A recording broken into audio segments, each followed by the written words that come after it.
Hello and welcome to episode number 12 of Off the Record. We're certainly getting those numbers up there fast. You can go to offtherecord.fm to keep up with new episodes always, and we also post show notes there as well for you to keep along with episodes and all the links we talk about, etc. Feel free to ask us questions or email us directly through Tumblr or email. We like working those into the podcast. In fact, that's pretty much all we're doing today is answering some really great listener questions, and we're excited to do that. We've also been getting a lot of iTunes ratings lately, and that has been so helpful. So you can find our iTunes link as well at our offtherecord.fm website. Hello, Jesse. How's it going? You know, it's a long day, but I'm excited to do this. 4 o'clock and it's already been a long day. Oh, yeah. 4:20. It's 4:20 right now. Ooh, man. I know. I don't smoke a lot, but I don't at all. Anyway. Oh, you're afraid your mother's listening, aren't you? She listens. They listen every weekend on their way home from New Jersey back into the city. Wow. They said last time you sounded very nasally, and I said he was just hungover. I think sounding nasally for me, there's no rhyme or reason to it. It's just my everyday existence. We're just one middle-aged and one young-aged white guy. Yeah, that's true. Anyway. We have 2 quick listener questions, and then we're going to get into some media stuff. The first one's for Jesse. Could you maybe talk a little bit about the difference between producing a record and then mastering it? I'm going to talk about producing, mixing, and mastering, since that's probably the better distinction. Producing the record, you're the person who's in charge of the overall quality. You oversee the whole records process, and it's your job to figure out a plan on how to make the whole record come out good. Maybe aside from album artwork and stuff like that, but whether it's needing to get session musicians, policing good performances, telling them the songs suck, that's your job. Mixing is then after you've recorded all the tracks, you're finding the way to blend them together and how to present them to put it down to 2 tracks. Now, anytime you're listening to something in your home, you're listening to a 2-track mix. Mastering is taking that 2-track mix and polishing it and maybe giving an objective perspective so that it could sound a little bit better than it would have, since everybody's lost their objectivity in that process. No matter how long you've been working on it, you heard it in a way that was very raw, and you might have gotten the way some of the raw thing used to how some of the raw things sounded. The mastering engineer comes in, gives a nice objective perspective, and tweaks that overall thing over. But sometimes the mixer and the mastering engineer are the same person. I happen to master a lot of my mixes, but I also master a bajillion records for other people too. It's been interesting for me as Bad Timing has gone on to sort of see like how little things make different differences in terms of each of those person's jobs. And you having, though we can't announce all of it, have now been doing, have had every job in that sequence for us, I guess, right? Mm-hmm. And it's like even now we're working on a record where Jesse is remastering the audio, and I don't know, just it's interesting, I think. Just I didn't know either necessarily, I guess, a year ago, how precise each of these things were and how different they were from each other. It is shocking how much can make a difference, but I think one of the things we should discuss in a later episode is how you can tell when you need to re-record a record altogether, you need a new mix, or you need a new master, because I think that's something people get wrong a lot. Mm-hmm. So one day. Yeah, I agree. Okay, one day. The other quick question is, why can labels like Bad Timing or Enjoy the Ride repress albums like Phantoms or the Cartel record, but something like Can't Slow Down and Through Being Cool by Saves the Day or Boys Night Out, Make Your Life Sick haven't been reissued? So basically, Make yourself sick. Make yourself sick. Why haven't those records been reissued? It's actually a pretty simple question. Saves the Day is probably the easiest here, and just that those records both came out on Equal Vision, and Equal Vision typically does not license out their albums to smaller labels to do. And I have personally hit up Equal Vision many times to try to reissue both Armors for Sleep records. And it's just a no-go with them. You'll see them continuing to reissue records. If those Saves the Day records aren't on vinyl right now, I would assume they would be soon, especially because I know some of them are nearing anniversaries, so that would just make sense. For that Boys Night Out record, I think that came out on Ferret, if that's correct. You are correct. So, I don't know, Ferret is in a weird limbo state always, I feel. So I bet that might be the case where someone just hasn't gotten in touch with whoever currently owns that label. And I think it's Warner or something along those lines right now. But I would say you'd have a better chance of seeing that Boys Night Out album reissued by a label like my own versus the original label, unlike the Saves the Day one. Just because that Boys Night Out record is perceivably not going to sell that many records and may not be worth it for the original label to do all by themselves. Okay.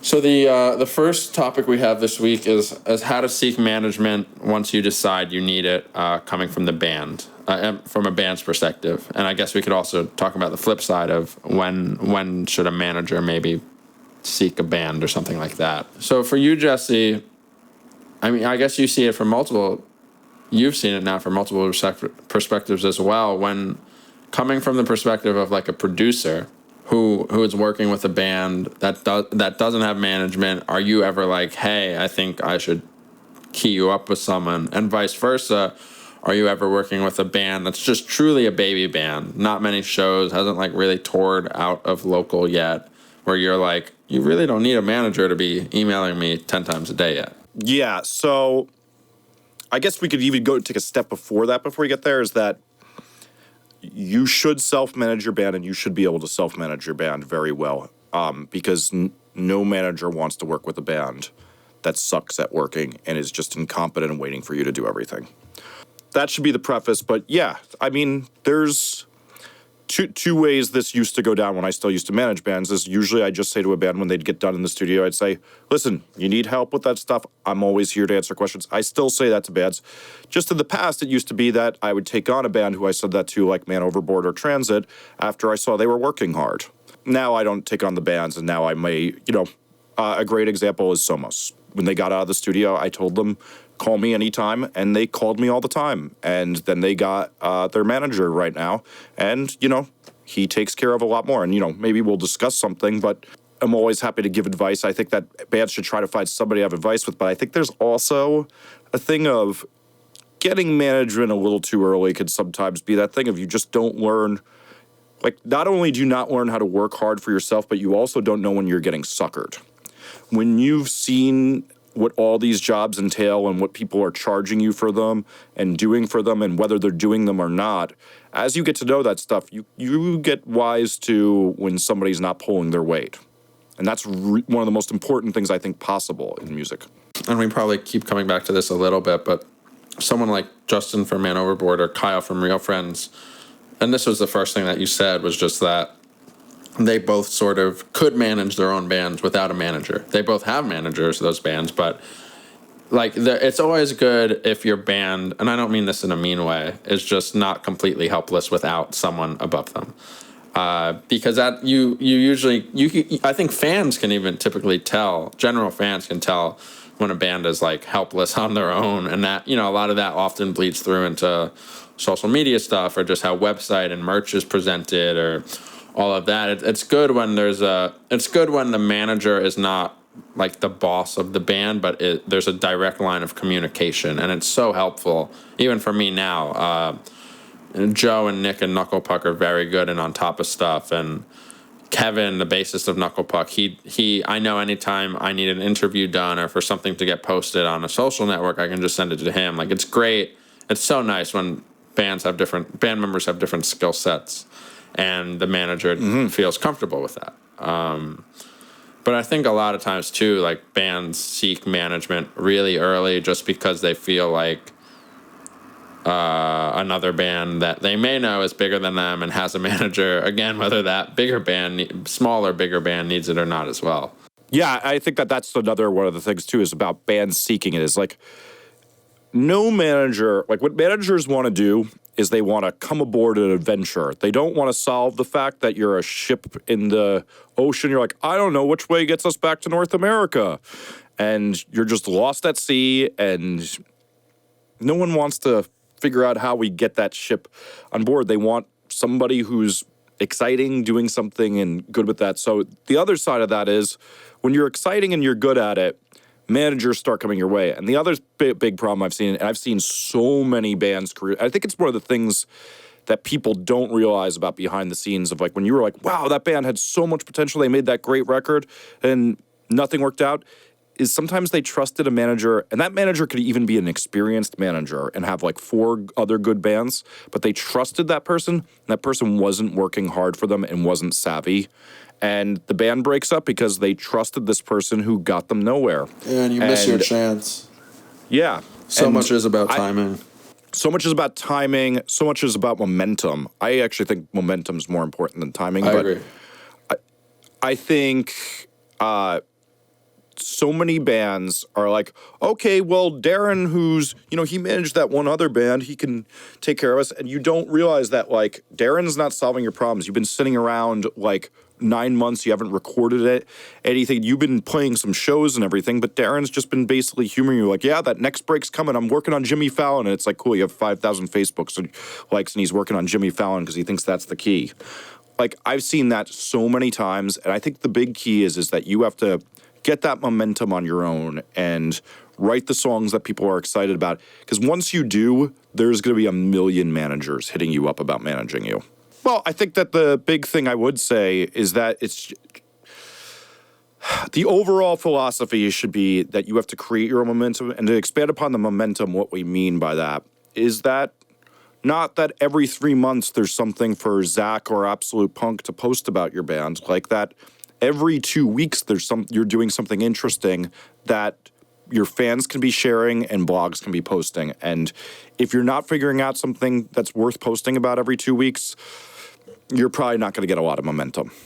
Yeah, I got it now. Yeah, I think I agree. And then building off of that more, like, it's not necessarily the manager's job to come up with everything either. Like, obviously, like, you do want the manager to bring in a ton of good ideas and contacts and everything, but at the root of that, like, those ideas can only exist if the band has something of warrant to share or release or something like that. And I think, like, my job currently, like Knucklepuck, I have a ton of things going on. My job isn't necessarily to come up with all those things, but it's to make sure those things happen when they're supposed to happen and to keep everything on track. But if there's nothing to keep on track or there's no motivation from the band once you get a manager because everything should be like so easy, like that's just not going to be a good scenario.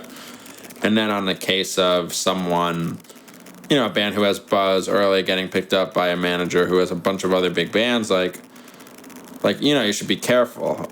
We similarly for labels, like we can see what happens when a really, really small baby band gets signed to Rise or Hopeless or Fearless or whatever those bigger labels are. It's so easy to get lost in the mix, and that's true for management or record labels. And I think it's like sometimes the biggest name isn't always the best name for what your band is right now. And if you're a really small band, like I don't know that it would make sense to get picked up by someone that manages 5 big bands on record label X, Y, and Z.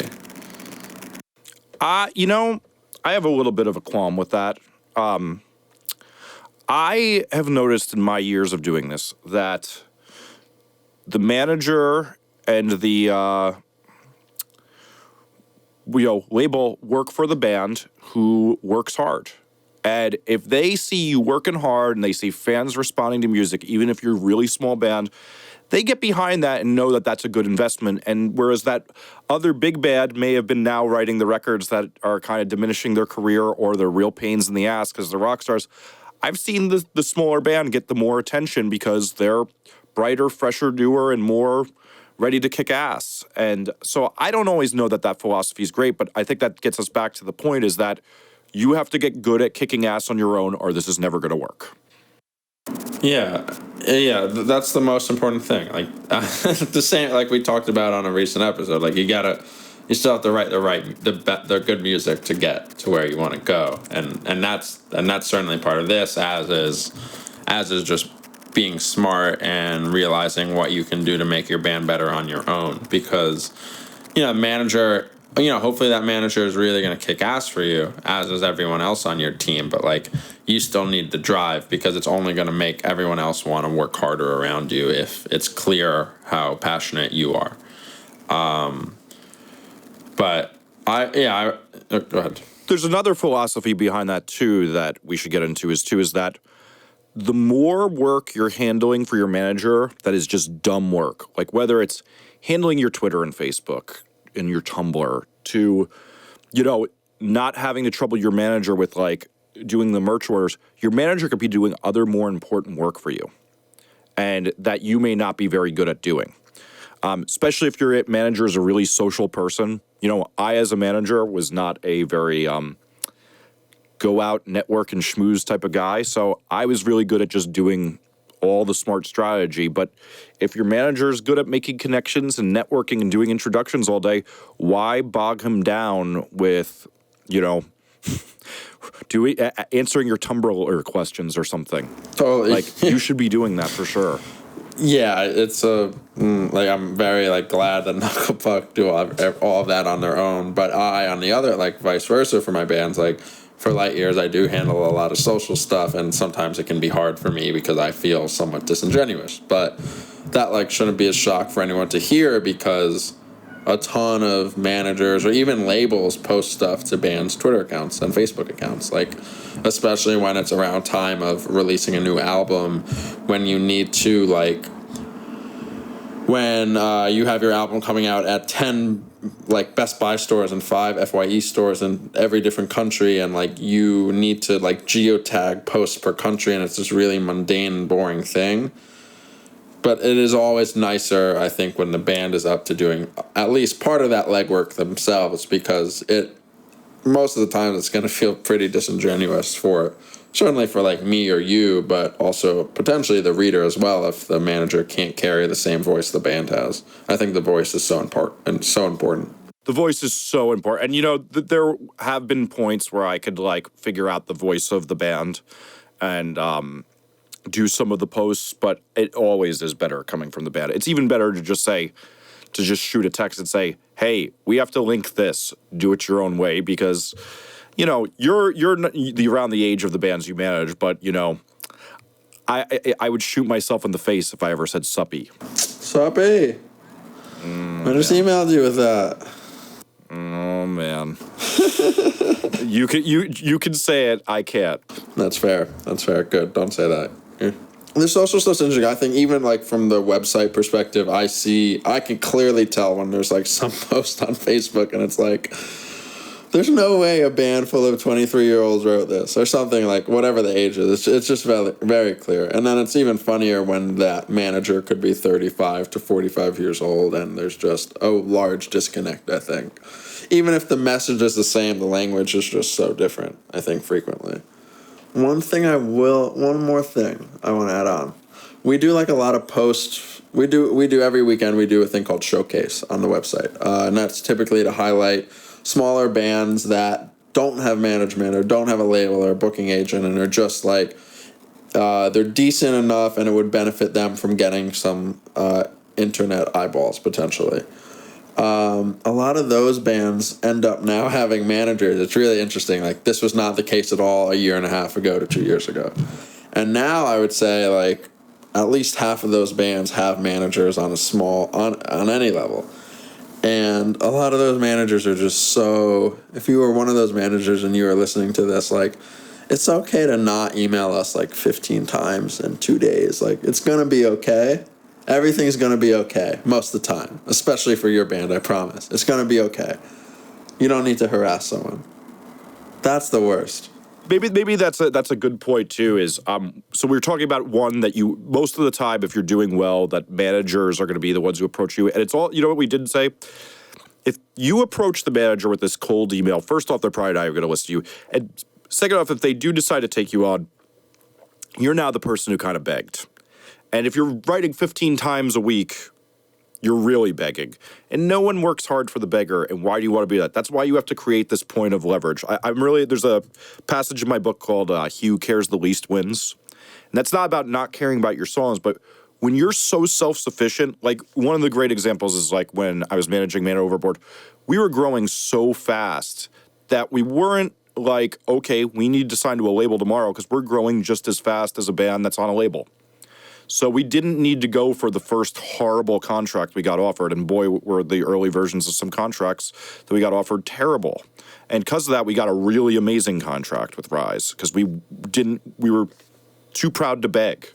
And no one likes when you're annoying them. I know the squeaky wheel gets oiled, but there's a really happy medium like anything else in life. Oh, yeah. Okay, cool. So our first sponsor this week, we have a new sponsor, and it is the title of it. It's a book. It's a novel, and the title of that novel is called "This Parachute Is a Knapsack." It's the first novel written by author Joseph Calderon. It follows the story of the nameless main character's honest and upfront approach towards life with friends and girlfriends. Chapters are simple and self-contained, demands no commitments from readers. It's read in the first-person view as the anti-hero finds out how life can really change in a year's time. Readers have described some chapters as vulgar and possibly insulting to others who read his views on love, friendship, and religion. So there seems to be a happy medium between enjoyment and passion there. For fans of Charles Bukowski, and you can find out more info by going to joeisawriter.com. And once again, the novel is This Parachute is a Knapsack. And you can find out more about that by Joseph Calderon at joeisawriter.com. Thank you so much for sponsoring Off the Record this week. Our second topic is how can a band increase draw without gimmicks on tour and locally? And I'll even add into that like socially on the internet as well, I guess, because that fits in too. Gimmicks are cheesy. Gimmicks are as simple as that. I have a question though that I think would be an interesting dive-in point, and that's relating to you, which is that. So you were kind of there when Man Overboard started Defend Pop Punk as a fake, as like a normal T-shirt design. Yeah, no, kind of. I mean, were. That was your era. Mm-hmm. And I think then, from all that I know from talking to both you and the other guys in the band, that it was just a rip-off T-shirt of a hardcore band that I don't remember the name of. They're called Most Precious Blood. They're very, very old friends of mine. Mm-hmm. And soon enough, that kind of started a very large thing.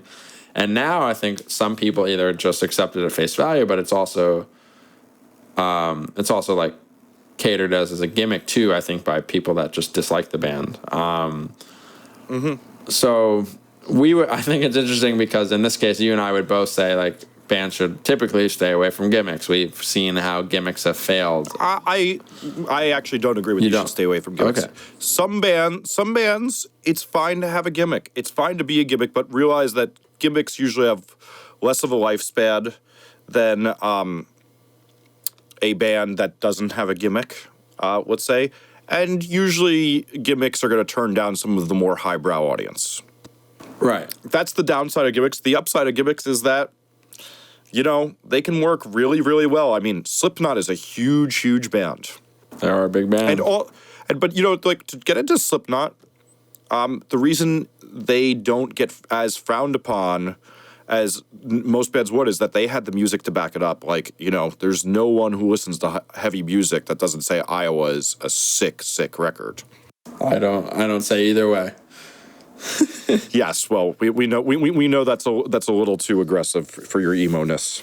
That's a little aggressive. I don't know. With me, I think I don't know we kind of talked about it. There are different topics, but a few episodes ago we talked about viral like hoaxes and stuff, and I think they're definitely different, but I think there's some overlap too. And I don't know the last time I can really think of like a true quote unquote gimmick that hasn't flamed out or turned into a dumb viral thing, or that has been truly self-sustaining. I think we saw a lot of gimmicks back in like the tail end of those MySpace pop rock bands that couldn't self-sustain themselves when MySpace died. and I think a lot of that has died out. But at the same time, like now, currently, I think like we're seeing this new age of a callback to earlier years before MySpace, where everything is kind of growing organically and locally again. And I don't know that we see gimmicks that often unless we're looking at something like Attila. Sure. I think that's not even gimmick, that's shock value. But I think shock value and gimmicks are very different. You do? You know, a gimmick is, yeah, well, I think it's just as cheap and viral to do like a Ronnie Radke diss, but I think Attila's much more about, you know, they're going to just sit around. And it's the same thing as like the Amir copying the leftover crack, shoot the kids at school thing. That's not a gimmick. That's just shock value. It's almost a different category. I think that the gimmick is more like, it's a little more hokey and stuff like that. But, yeah, I wouldn't call that a gimmick. So would you call a gimmick something like a stage outfit a band wears every day? Absolutely. I mean, let's get real here. A gimmick is a trick or a device intended to attract attention, publicity, or business. So, you know, Dictionaries that's are great. a pretty broad. Yeah, that's a pretty broad definition. But I think what gets people's eyeballs on Attila much more is not about, you know, that definition as much as shock. Whereas what gets people's eyeballs on Slipknot is why they do this. Same thing with Black Veil Brides. I would call those gimmicks. Black Veil, but like, you know, even on an even lesser extent, I can remember how mad a lot of people were about Glassjaw, everything that you wanted to know about Silence, about the violence towards women on it. And, you know, it was a very interesting thing because so many people did emotionally connect with their anger on that record, but I don't think it's cheap, and that record seems to have insane lasting value. The band can go nearly a decade now without putting it out an LP and still do great whenever they want to play. Long Island hardcore. Yeah, don't diss. That's some of my favorite stuff of all time. We're getting lunch with a Long Island hardcore tomorrow. You know. That's true. That's true. So, but let's get into the reality of this. Yes. Enough debating these semantics. What can you do if you don't want to get gimmicky to increase your draw locally or on tour? My biggest thing is, so there's a couple philosophies. One, be anywhere where somebody would like your music would be. So if we're talking about you sound like real friends, go to the mall and meet kids in pop punk shirts and hand them your flyers. Hang out at the mall. That's where kids go. Is there a record store in your town where they go? Why isn't your flyer there? Anywhere you can be, coffee shops, wherever your fans would be, do it. If you're a bar band, then you better go to all the dirty rocker bars and have up your flyers, put stickers around. But the thing that I think people always get messed up with this is people get into like, I'm going to attack everything in the real world because everybody's using the internet. I'm going to attack the internet because it's this great new tool and it makes it so easy. I could sit in my bedroom and just use the internet to promote my band. It's like, no, you have to do both. And it takes people seeing a band's name about 5 times before they're even going to consider listening to them. Absolutely. Yeah. I can attest to that. And you got to see it in 5 different places. You got to see it, you know, somebody you find attractive or cool wearing the T-shirt. Like, you know, I first listened to the Dead Kennedys because the older kids in my town just had their T-shirts on. And I was like, oh, well, that band name's cool and I'm going to do it. You know, there's a million ways to do this, but seeing the name over and over creates curiosity. You got to be having it on the stickers, that, and then a wide variety of mediums and in doing things that enable sharing online would be my first thing. That I think so many bands don't focus on a broad spectrum of this stuff. They get into this thing of like they have this big plan for this online viral gimmick thing, and then instead what it should just be is, like, you know, bands when I was growing up knew this. You had to do flyers for shows are very cheap advertising. Stickers are very cheap advertising. T-shirts are the best advertising there is, because that's a person who may look cool to another person giving an endorsement to you. I mean, and it's a pretty big real estate endorsement. You got to do it all. Yeah, and coming from probably Zack's side, It's interesting the first time we post about a band and like seeing the notes on Tumblr versus maybe the 5th or 10th time we post about that band. And yes, the band might be doing a lot of independent growth on their own, but I think just from like truly 5 years of this that I definitely see that unless like we've just purposely never covered that band and suddenly we are and they're already a popular band. Like if they're a young or a new band, like it's very rare that, you know, the first time I hear about something, I usually hear about things sooner than most of our audience does. And that, because that's my job.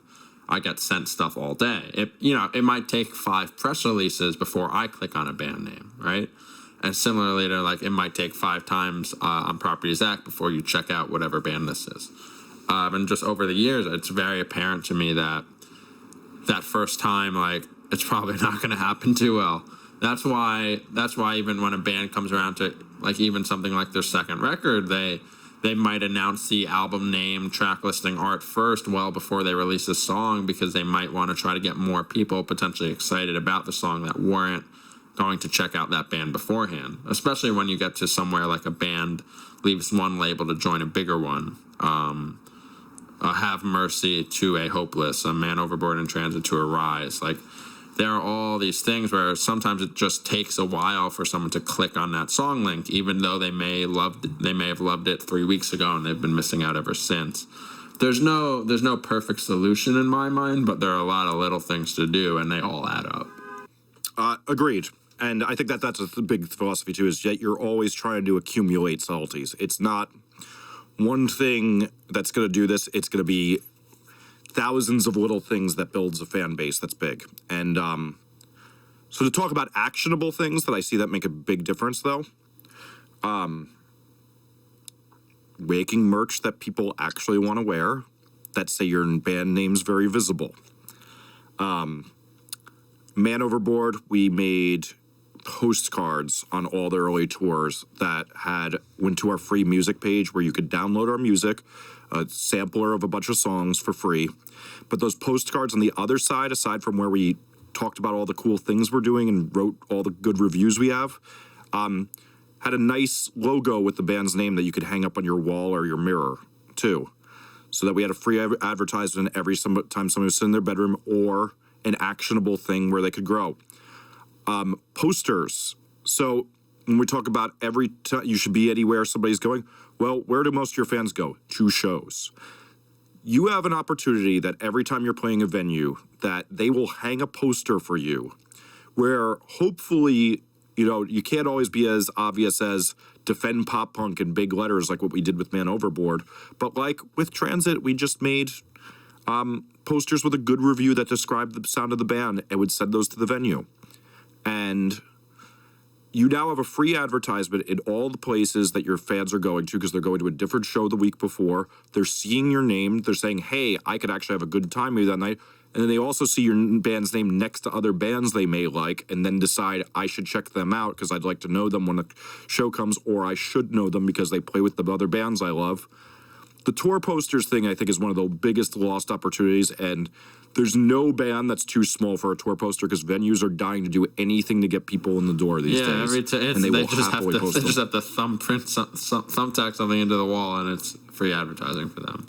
Yeah, and then also don't forget, it's not just the venue, too, is like, start building a street team and get people to put it up around town in the places that the kids go, whether it's the record stores or the coffee shop or whatever, that'll hang that stuff.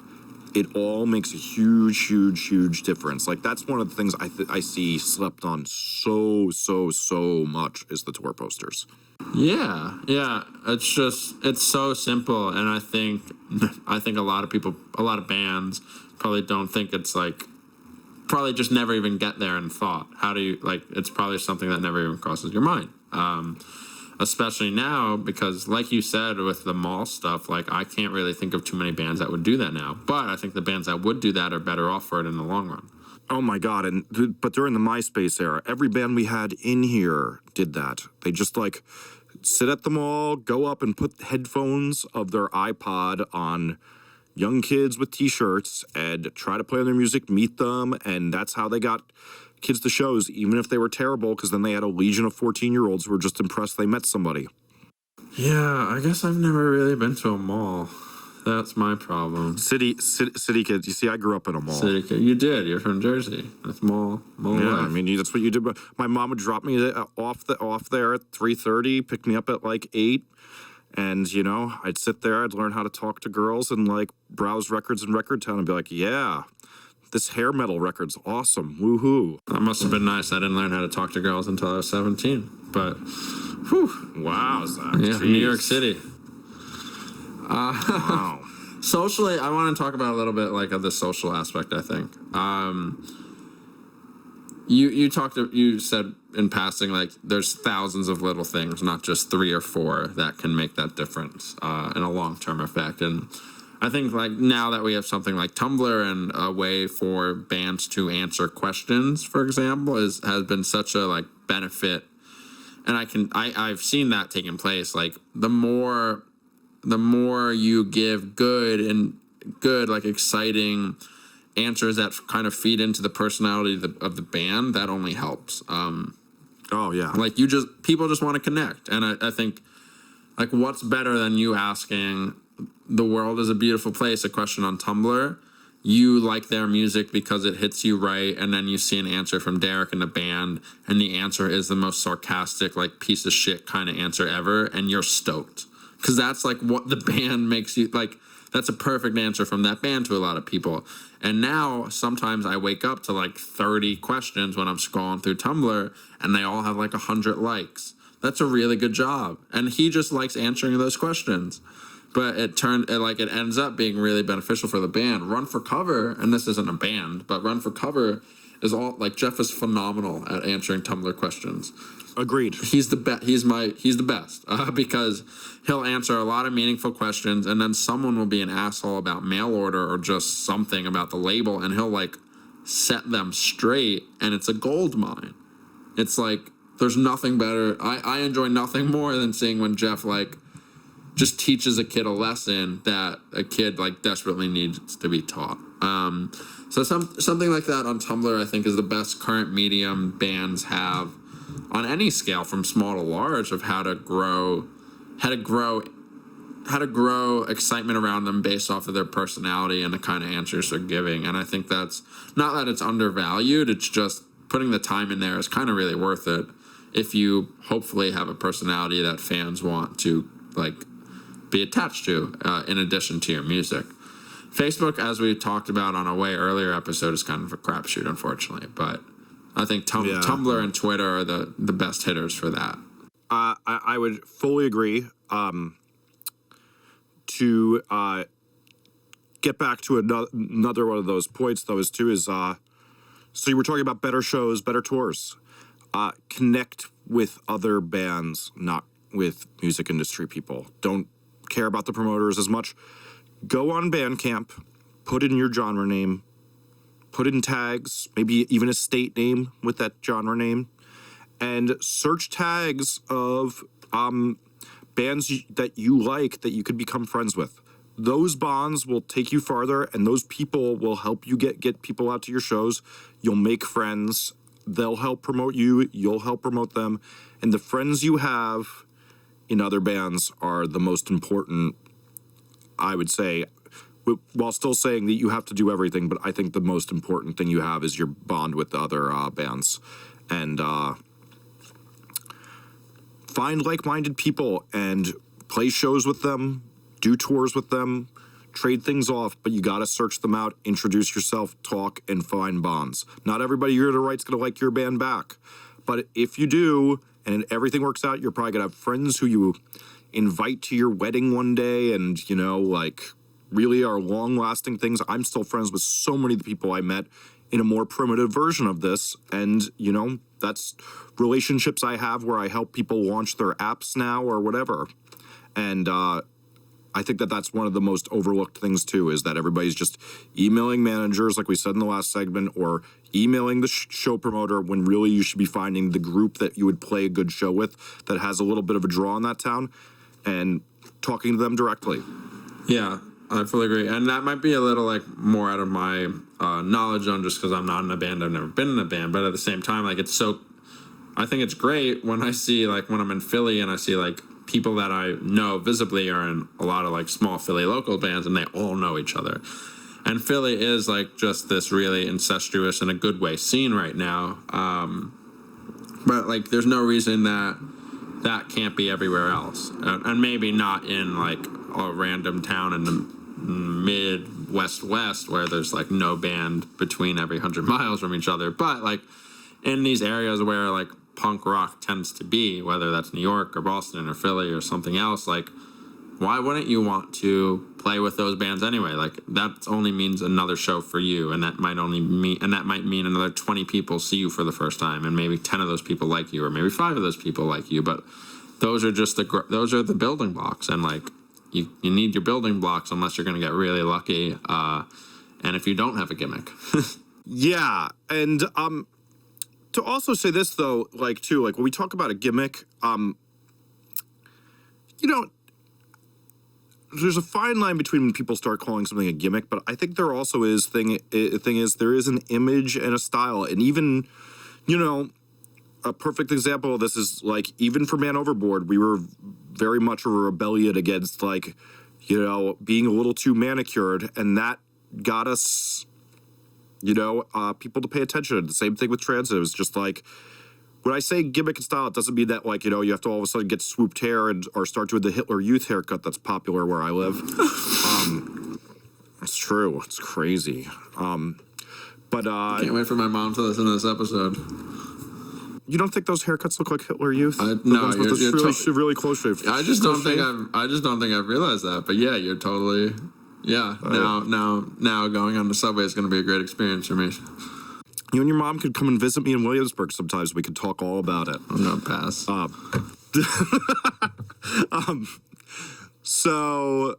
But here's the thing: is find some graphic look that works for your bands. Find something, and then I should even add to the thing of the reach of the bands. One of the biggest mistakes bands also make is they play with bands all the time that. Who would want to see a show where it's the local metalcore band, then you have a singer-songwriter, and then you have a pop-punk band?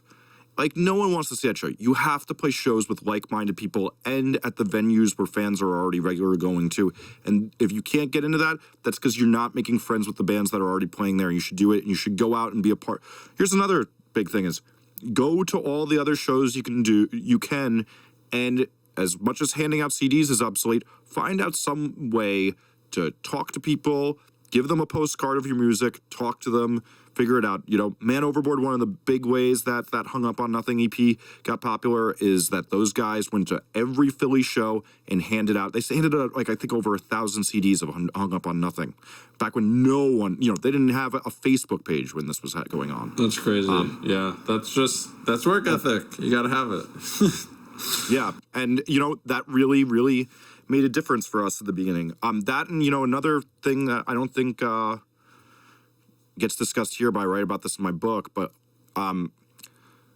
I've had a lot of the bands I've worked with be very successful when they're in their early days, and obviously you can't do this when you're playing a 1,000-seater. But like, you turn to the audience and you say, "Hey, this was really special tonight. This was a great show. We want all of you to be able to enjoy this later. Our merch is name your own price, and if somebody says free for a CD or $1 for a CD, you hand them a burnt CD with a cheap cover on it. If they give you $10, you give them a CD and maybe a T-shirt. But when you're starting off and you have no fans and no one to go, that's a way to get people hooked on your music. And if they get hooked, they're going to tell another person or 3. That's the entry level into it. Do that. And just make sure everybody's at least going home with your music at the end of the night, and you're going to start pouring a little bit of gasoline on that fire. Yeah, I think if someone takes something home of yours, there's just a way better. Like, your odds are, I can't even imagine how astronomically increased your odds are. Like that should be your game plan at the end of every night. Like, send everyone home with something. Yeah, that's the goal. Whether it's postcard, sticker, button, free CD, whatever. That's the real start to something. Having a free music page which can be your Bandcamp. Just make sure you keep refilling your credits and don't be an idiot and say, well, we ran out of credits, so it's not free for the rest of the month. It's $10. Yeah, that's so important. Like Knuckle Puckets, I've been experimenting back and forth between pay what you want, and sometimes if we hit like a milestone, it'll be free download, or then I'll put it back up to $5 or something like that. And it's just, it's not like you should experiment a little too. Like I know Modern Baseball is a good example.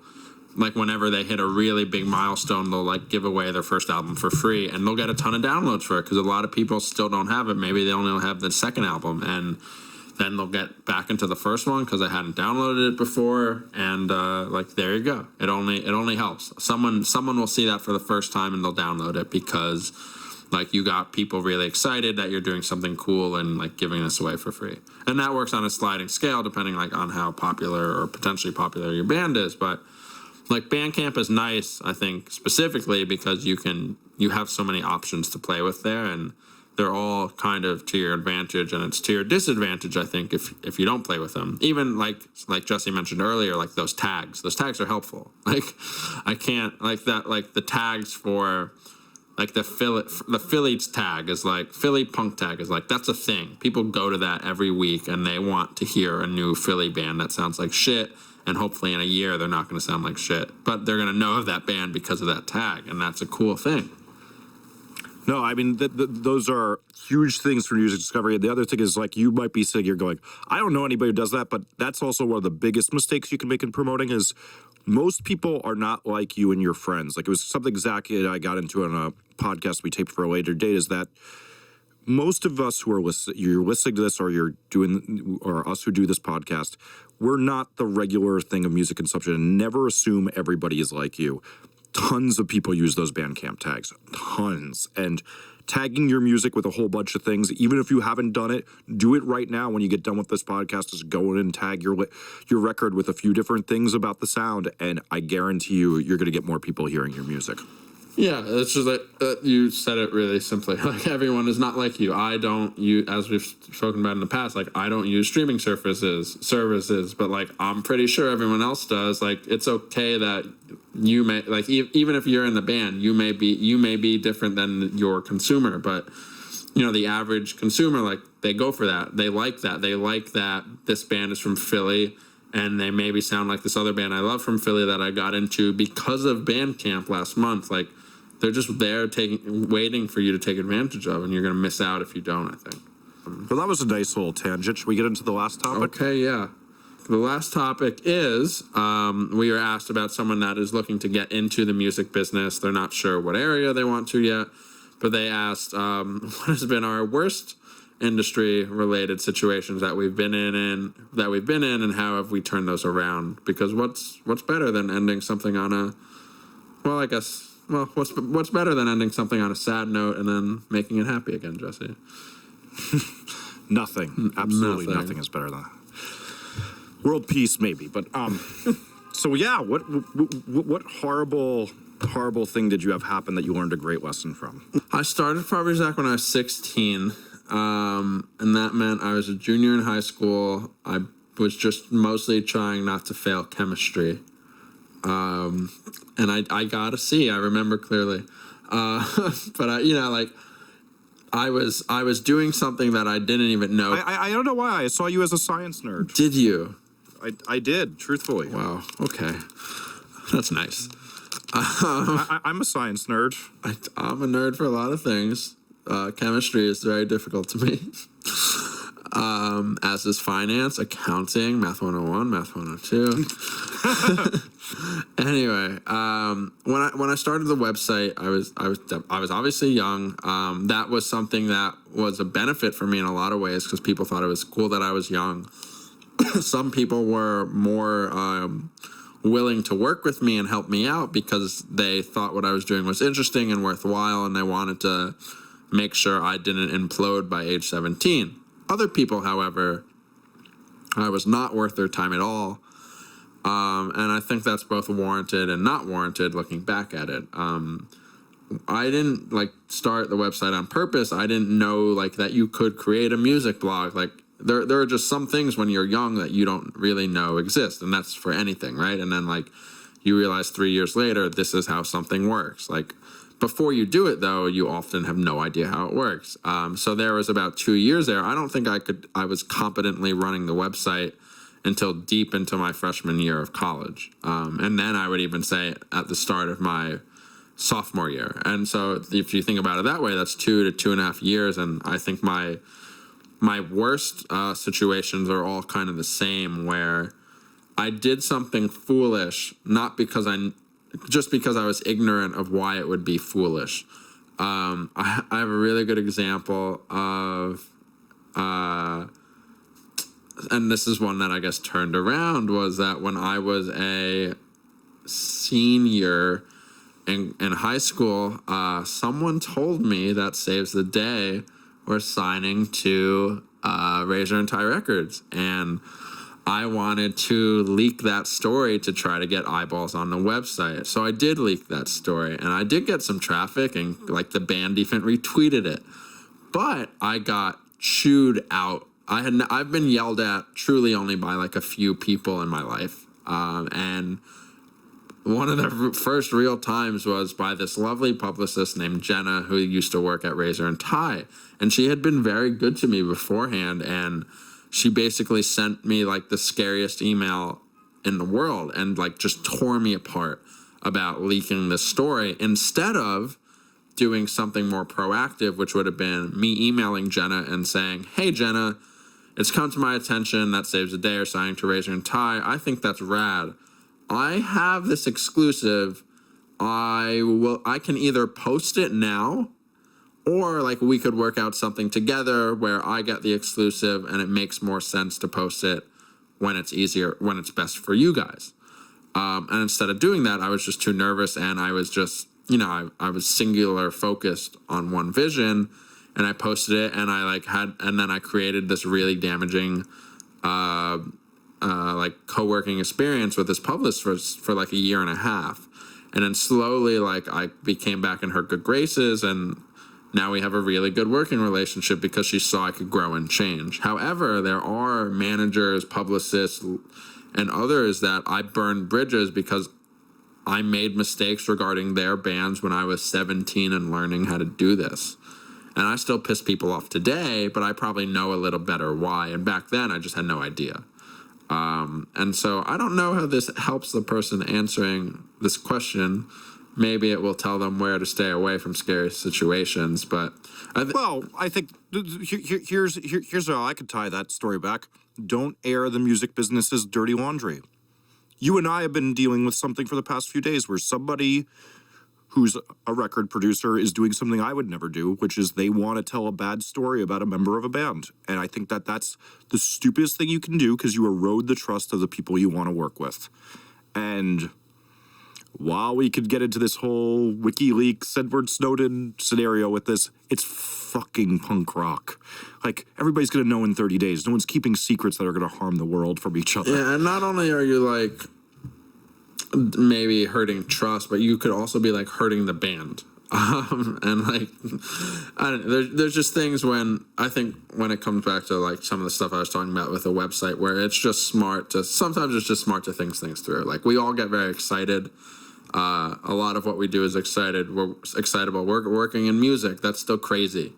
But at the same time, like, just think about things from a different perspective. For, like, I remember every month when I was starting out with the site, I would look back, and the last month I would feel like I knew nothing. And then a month later, like in the present day of that whatever week it'd be, I'd be like, wow, I've learned so much. And a month after that, I'd look back, and once again, it'd be like, wow, I knew nothing back then. And so I think when you're starting, I would assume in any business, in any industry, in any school, like, you when it's the beginning, you start learning so much so soon, and that's very exciting, but it's also at the same time, like, very important to be smart about whose toes you might be stepping on, because there's a chance that, like, you're going to be stepping into a lot of different toes. What about you, Jesse? Yes. The story I'd like to impart is I've learned very well, so I have to make an agreement with every single band I record. So mastering, it doesn't have to be as long because it's just a quick process. But, like, when I record, I have to send a band a 4-page contract for them to sign. And the thing I've learned about these contracts is they don't need to be these crazy legal things that are in like that language that only lawyers could read, so it intimidates people who aren't smart enough in legalese to read them. I write a very plain spoken contract. It even has jokes. I say right at the start, this is to protect both you and me, and so we both understand what you're paying for. It's also so that my insurance company covers the session, and I make the joke. I'm like, if there's another Hurricane Sandy, Sarah Palin turns into a fire-breathing dragon or something, we're covered. But I think what's the biggest thing that a big mistake I made, and there's been many of them, but I think is very pertinent, is you want to ask a lot of questions and don't feel like a contract needs to be this crazy, complicated thing. Sometimes it's really just good to get an email chain going with somebody that you're going to do a business agreement with that you don't know well, that just says something. It's like, my contract says you get 10 hours of a sober, attentive engineer operating a Pro Tools system who is proficient in what you're asking for. It also says that there will be reasonable breaks for bathroom, occasionally a reasonable phone call. There will be no hour-long lunch break on that. I know some people do that. I don't do that. I want them to know exactly what they're getting and they're paying for, because anytime I don't spell that out, I've gotten in a lot of trouble. Years ago, I got a lawsuit threatened with me to a band because I was missing one little thing in this contract. I didn't say you needed to be of 18 years old to sign it. And the kids canceled the session, and I was like, okay, well, I keep your deposit because I always get a quarter of the money up front to hold the dates for the band so that they have an incentive to show up. And this band demanded that they be canceled, and then their parents threatened a lawsuit to me that they were saying I was, it wasn't entrapping, but I was like, doing something to a minor. And showed it to my lawyer, and he said, give them their money back. They wanted a couple $100 extra in legal fees. And he's like, and do it this afternoon. But the thing was, this band had booked 3 weeks. So now I didn't have any of the money and I had no session for 3 weeks. And it financially destroyed me. Like, it took months for me to recover from that. And it was a very big lesson that, like, you should constantly be revising a small agreement, and whether it's with your producer, sometimes, and it's even with your band. Like, when, let's say your drummer needs to borrow $500 at one point because something gets crazy. We discussed this in a previous episode, you should have a band agreement. Add that in very simple language to the band agreement and get new initials on it. Every time you do these things, because it just makes sense, like, we are presently seeing something like, with a band we know that, a lot of agreements were breached and there's been a lot of bad communication, and it can get really ugly when that happens. And whatever instance it is, I think the main thing I'm trying to say here is contracts don't need to be ridiculous with lots of clauses. Get 2 signatures on it, get an agreement to it, and just let everybody understand, and everybody's going to be happy in the end.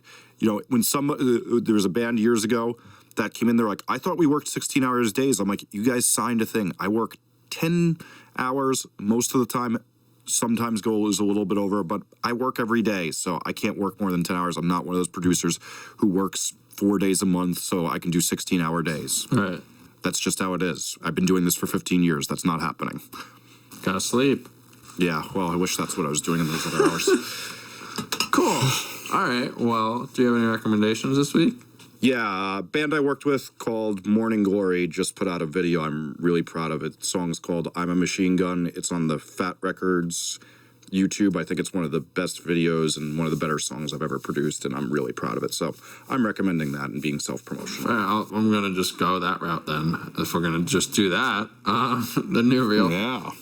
This episode will be coming out on Tuesday, the same day. Real Friends' new album, Maybe This Place Is the Same, and I'm Just Changing, comes out on Fearless Records, so check that out. And then a non-promotional one is Cope by Manchester Orchestra. I listened to that a bunch this past week, and I'll also include a link to a podcast that Andy Hall was on with Matt Pryor's Nothing to Write Home About, and it was super good. And Andy talked a bunch about the record, and I just love Manchester Orchestra.